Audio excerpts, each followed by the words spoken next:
What's going on, YouTube? It's your host, True Boxing. I've been gone for a minute. I'm back again, and I'm coming back with this video, which I'm gonna call Sugar Shane Mosley, Floyd Mayweather Jr. Revisited. I'm gonna start doing this on my predictions when I have a little bit more insight, when it gets closer to the fight, and I'm gonna basically reinforce either why I believe said fighter is going to win even more, or he's going to lose, or the possibility of him winning or losing. Whatever, you get the point. But it's getting closer to May 1st.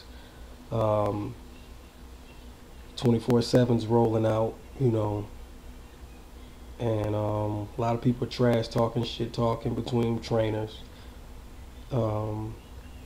And the fight's just getting closer to happening. And basically, I've actually been watching a little bit more of their fights, past fights, and basically, I'm basically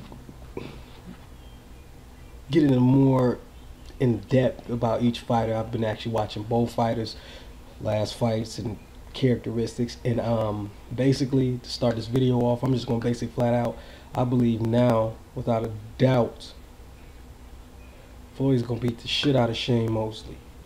Now I know a lot of y'all like whatever, but I mean the 24/7s from what I've seen personally, Shane doesn't look. I've always said Shane fights robotic.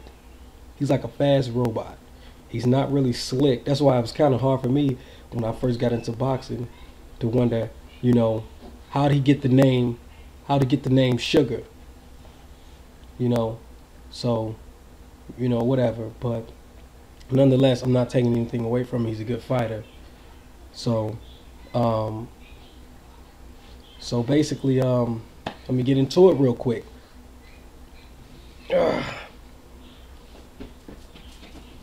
Since she is here, say hello, YouTube. Hello, YouTube. Say YouTube. YouTube. Say what's up, boxing community. Yeah, baby. She's 3. Whatever. Okay, bye-bye. Bye-bye. Go watch Dora. Go. I'm doing something. This is serious. For real. Go. Jordan. Go. I'll give you some ice cream. Works every time. But anyway, back to what I was saying. Watching the 24/7, Shane looks very robotic. Looks just doesn't look he looks I'm following his rhythm. He fights in a rhythm, just by him hitting the pads. And one thing I will say this: you really can't tell how good a fighter is hitting the pads, because some fighters don't hit pads good. Now I will say that. Okay, just give me 5 minutes. I'll bring it to you. You can't really tell how good a fighter fights from hitting the pads, but just by him hitting the pads, he looks a little slower, and he doesn't look like he has. It just is off. He doesn't look good. By watching both fighters and what they take, the best key. This is in life and this is in everything. Remember, True Boxing told you this, so you can use this lesson outside of boxing. Our best teacher in life is history. History tells us everything we need to know about a fighter or anything in life. History. We can go by history, and what I mean by that, just period, we can state facts. I'm not going to say Floyd has never been hurt in the ring, because he has been hurt. He has been hurt. He has been caught. He was caught by Oscar. He was caught by Chop Chop. Side note, people bring up how Chop Chop was able to hit him, and people fail to realize that Floyd was moving up in weight. And that was, I want to say, I don't know if it was his first fight at that weight, but it was one of the first fights at that weight. But back on target, history is our best teacher. We see how Floyd responds to when he is caught. Okay? So, my thing where I'm going with this, if you follow me, is when a fighter is hit, we see how he responds. Cotto, whenever he was hit hard, he was dropped or knocked down. That is a tall tale sign that he can be hurt. History tells us this. So it's no shock to me when he gets knocked down. Because he takes punishment. Same with Floyd.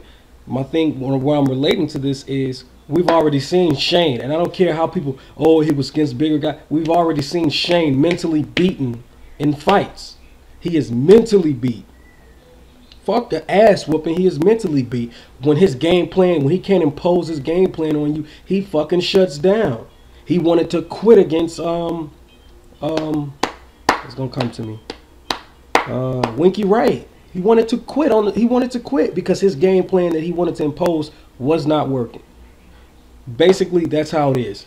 Cotto pretty much, basically broke his will. He showed how I can neutralize your power.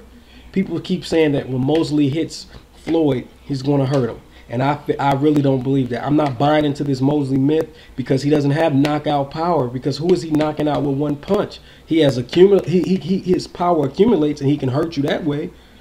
But who is he just bam, out, bam, out, bam, you're out. Nobody. And then he's been jumping in and out of the welterweight and junior middleweight division for years. He hasn't fought anybody as skilled as Floyd. Period. I just personally feel like Nazim Richardson said a statement to me, which I feel is so true.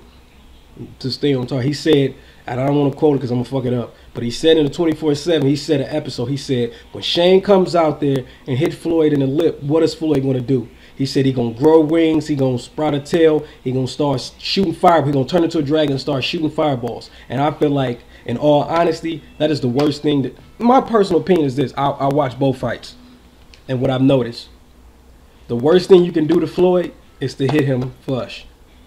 And people look at me like, what the fuck you mean? The worst thing you can do to him is hit him flush.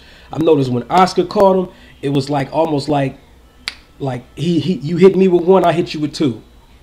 I feel like that's the worst thing you can do. I feel like that's the worst thing Shane can do. The worst thing Shane can do is come out there and try to impose his will, try to pressure him, and try to show I'm bigger and stronger. Because I feel like when he does that, he's going to find out that Mayweather's tougher than what you think he is. That's a lot of what people don't understand. I hear a lot of people saying that Floyd defense, he's not going to hold up. You got to be in shape and have some type of power yourself to be able to keep up that shoulder roll. I mean, I couldn't get in the ring and do the shoulder roll. Let's say if I knew everything Floyd knew about, but I'm not in shape like Floyd, and I got in the ring and did that, I would fold quick. Your body has to be in shape in order to keep that defense up. You can break through defense. So nobody's breaking through his defense. So you got to give him credit there. It has to be a strong defense. But back to what I was saying. History is our best teacher. I've seen Shane in trouble too often. I've seen him struggle with people he shouldn't have struggled with, and I've seen him not be able to adjust. I'm sticking with my original opinion, but now I just feel like Floyd is going to pick his ass apart. Period. Shane, I don't see the power being I don't see that being an issue. At first, I thought maybe if he hit Floyd, he's going to hurt him. But as of right now, just keeping it 100, I don't see that being an issue. I see Floyd pretty much steamrolling through the guy. So I'm going back on my same opinion. Floyd wins landslide. Peace out, bitches. Yes, sir.